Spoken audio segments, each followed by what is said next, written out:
What's up, guys? Happy Friday morning. It's just Mr. Content Day today, but we are here with another Ask Mike Anything where you ask the questions and I give opinions that are facts because they're my opinions. We were talking about that. We had a fun conversation we had this past weekend about how my opinions are facts. It's just the way it is. I can't help it. Nate, how are you today? Pretty good, man. Today's a content day too. Just did another podcast, cheating on this one a little bit. And it's good. It's a I'll good allow day. it. Good day to You're a share some content. consistent theme around here. You can go moonlight elsewhere every once in a while if you want to. It's allowed. It's allowed. Moonlighting approved. My opinion allows it, so it's fact. All right, what do you got for me today? I'm one out of what, like 30? You're like 2 out of like 50. But I Okay. set Hey, you up no. on a really easy Who's one this time. counting? So Who's here we go. counting? You ready? Yes. What is the most popular fish in the ocean? What is the most popular fish in the ocean? Cue There's Jeopardy music. there is the most popular fish. The most popular. I thought this was going to be so easy for you. Really? Yeah. There's so much Thought this one context was to the pretty easy. ocean. I'm thinking there's so many words that could go along with this dad joke. Oh my god. There's someone right now screaming at the speaker right now, going, "This is what it is." And I'm like, I'm glad you This is know. I it. have no idea. What is the most You ready? popular fish? No, let me try to at least navigate an answer here. Most popular fish in the ocean. Dude, I'm all over. I got nothing that makes any sense at It's a all. starfish. They're a star. I was thinking of like Celebrity Shark. I don't know. I can't tell you why. I was thinking like Shark Tank is where my head went. Like Celebrity Man, Shark. It's like close. Shark. I mean, it's just where my head went with Then Shark you could have Tank. got from So celebrity to a star and then I starfish. there's a lot of Boom. ways to connect the dots when you know the fucking answer, Nate. I know I find them on the internet. So All right, what do you got for me let's today? rock and roll. Question Yeah. one. Jordan Jennings asked, what has been your biggest challenge that you've overcame in your entire life? Man, I think I've done some ripping on this on the Mike's Money Motivation, and I've been asked this question, a couple of times in some other conversations recently, and I'd say mental health is the biggest one, obviously, but honestly, I think it narrows down even a little bit further to self-love. I've had a hard time loving and appreciating just who I am in that season.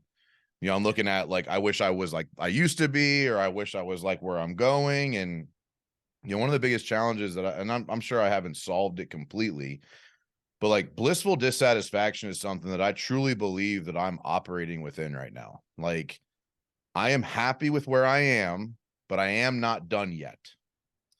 And I think that self-love and self-appreciation and ability to say, okay, like every bucket's not completely full, but that's okay because the right buckets are getting the right amount of attention right now. Yep. And I'm more focused on what I believe about the outcomes of my effort right now, more than I care about what other people think of the outcomes of my effort right now. I think that just, if we put a short definition on that, I think that's self-love. I think loving who you are right now, loving the outcomes of the decisions you're making right now, loving the ecosystem, the things you have, the results you have, the people you have around you. Like there's always more and there's always less of whatever level you're operating at right now. My mental health issues led to some bigger challenges in my life, early on and throughout young adulthood, and then as an adult, and putting a lot of my value into the hands of others was a big, because I didn't love myself. So how could I be right? I can't know what's best for me because I don't love me. I've been wrong so many times. Like, who am I to tell me what's right or wrong for me? And then I put that into other people's hands, and that just never is the right option because, man, most people can't handle their own shit. And you're like, yeah, I know. But then you would like hand them all your shit too and be surprised when they fucking drop it. Yeah. And so I think, self-love, which, encompasses the physical body image issues, as well as the, emotional and spiritual mindset around like the things in my life. But I think that it's probably been a forever game that I am still not perfect at, but definitely a lot better than I used to be. I mean, what's yours? That's a tough question to ask. I mean, it's so. I mean, honestly, the biggest challenge that took me years to overcome was like deciding to go all in on me and exit a very unhealthy relationship that was dragging me down. That was a Yeah, big like inflection point in my journey. man, And there's so I much that if you consider look at that since then. decision Yeah, man. is just a rocket ship. And Yeah, because that was it right took a before I long, met you, right? yeah. So like we met in that like fall of 2020. And then I made that move like January, February of 2020. Yeah, December, somewhere in there is when I fully like exited, parted ways, did my own thing, and that was definitely it's tough because it's in that like relational insecurity. Like, will I find this again? Could I, like a lot of those things, like making that decision or did I not try making hard that enough? decision yeah. Was it all my fault? Yeah. And then moving forward, choosing to move forward out of a toxic relationship because the thing about toxic relationships is like they bind you in it and it's all your fault. That's one of the Yeah, things, right? And so yep, that was yeah. my major hurdle.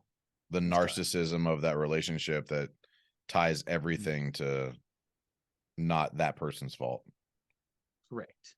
I mean, I joke a lot, and there's probably people that think I'm a narcissist, but I think like that's a tough one.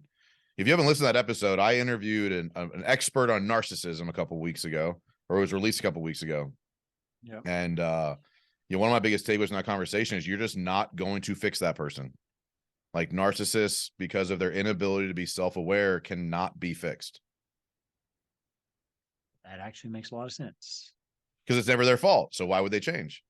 Like true Right. narcissists, not people who you think are narcissists, like the true narcissists, like physically, like cannot be fixed. It's you can fix your approach to them, you can fix your reaction to them, you can fix how much you trust them or how much you give to them or how much you invest into them. But trying to fix them is a thankless, hopeless exercise. No, I can see that. Yeah. Next question. This ties in. Paul Tagazaglu. Keep going with it. Sorry, Paul. What practice? What practice has helped your mental health the most? What practices? I honestly, I'm there's a lot of people recently.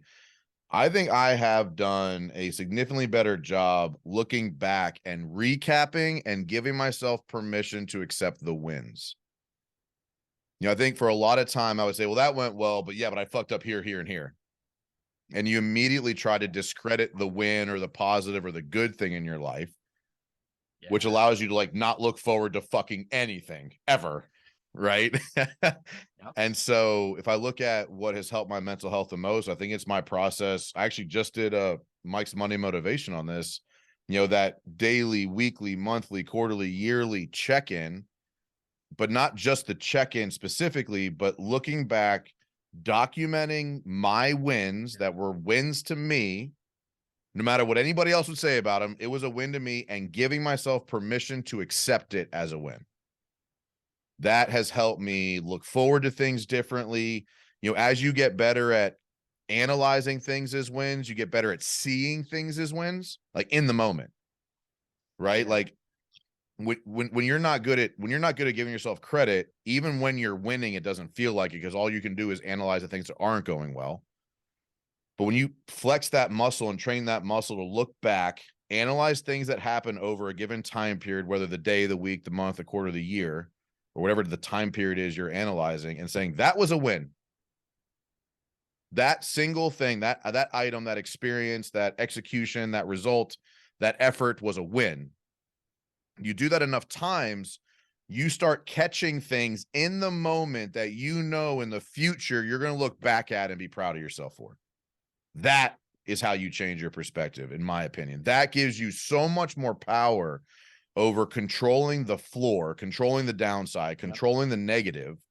Because I know for a fact there are days I sit there right now and maybe it doesn't feel like a win in the moment because you're tired or exhausted, or you know your kids are screaming or whatever.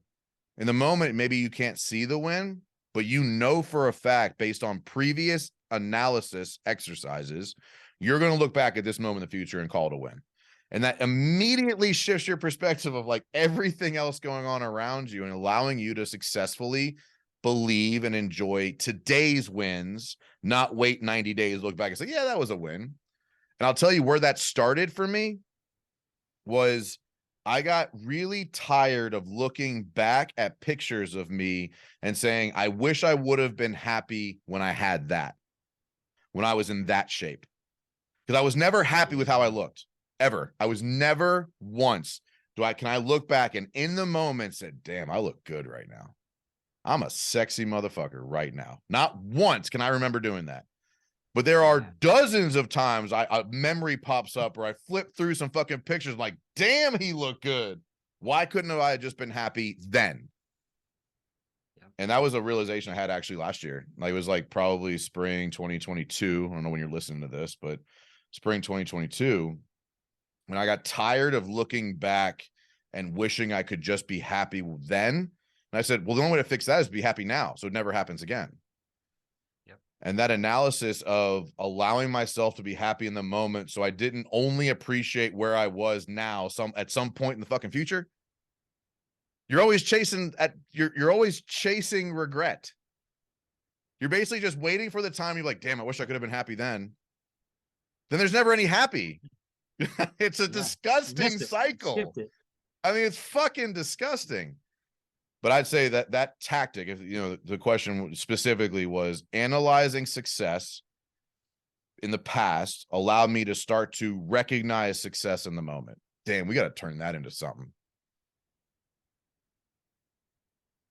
Yeah, that makes sense, because that's when being able to enjoy in the moment keeps you from all that look back and like, man, I should have been happier. I hear that all the time from people. Like, they see a post, like, man, should have been happier in that moment. Life was pretty good then, or I had everything I wanted then.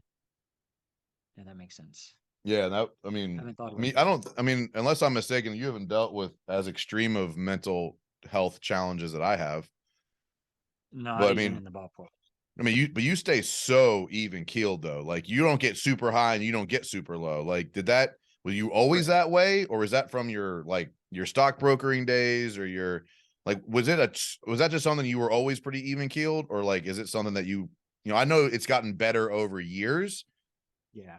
But you've just like shrank the thresholds. Like you kind of just stay here now. But I was super volatile as like middle school, high school, like super volatile. So, you know, growing up, my dad had a lot of anger issues and he would be super volatile. So his like, you know, emotional response dynamic for something simple, like left the light switch on and left the house. Something simple like that would be like 0 to 100 when it should have been like maybe 0 to 10 or 0 to 5.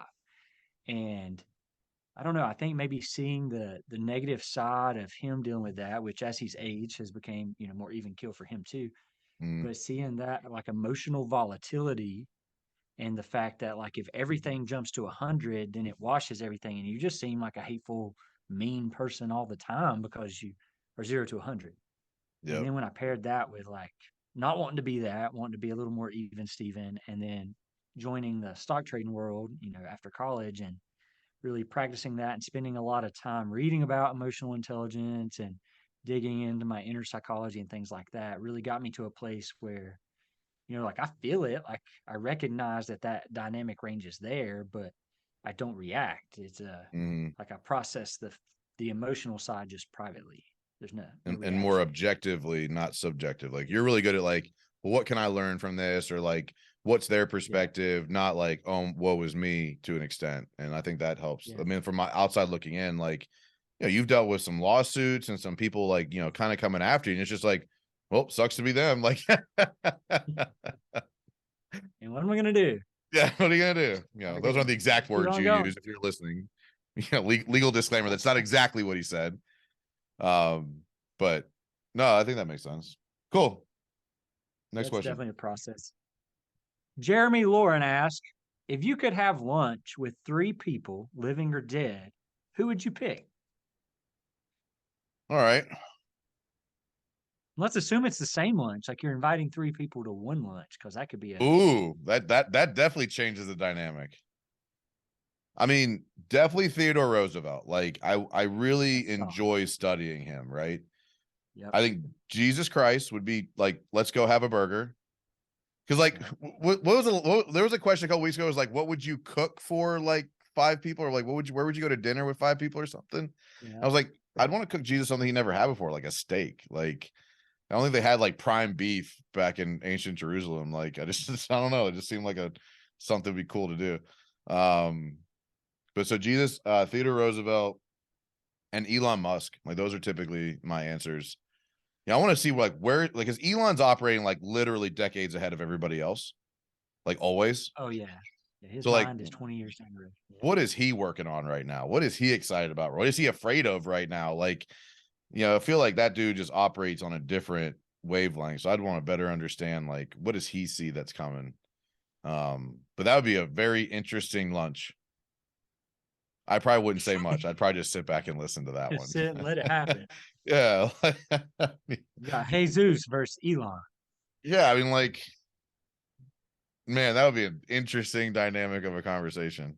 And Teddy Roosevelt's there, like being logical about it all. Smoking his pipe. Let's go. Good as pie. No, those are Do you good have people ones. that you like that you would like that? No, same question. Who would you?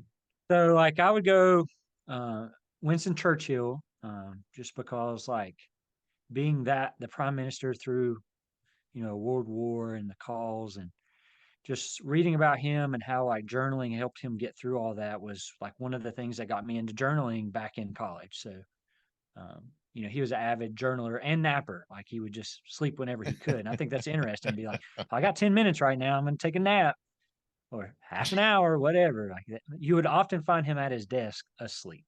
And You that's can't just catch me interesting to me. now. Like you got to get it when you can get it. Elon Yeah. Musk, I think what's fascinating about him, yeah, where is he going next? Because like no one has been that like psychotically devoted to their own belief and mission in like current existence to go from like At risk least it not all, have publicly. nothing Not to publicly at that trillions, level. like a Yeah. $1 trillion, yeah, and be public about it and do crazy stuff that Uh, like he doesn't care if you make fun of him. It's irrelevant, right? Like he's operating on a different playing field that just mhm. is out there. And like all the stuff about him possibly being an alien, not far fetched. Like it could Yeah. be. I mean, definitely Um, not out of the range of viability.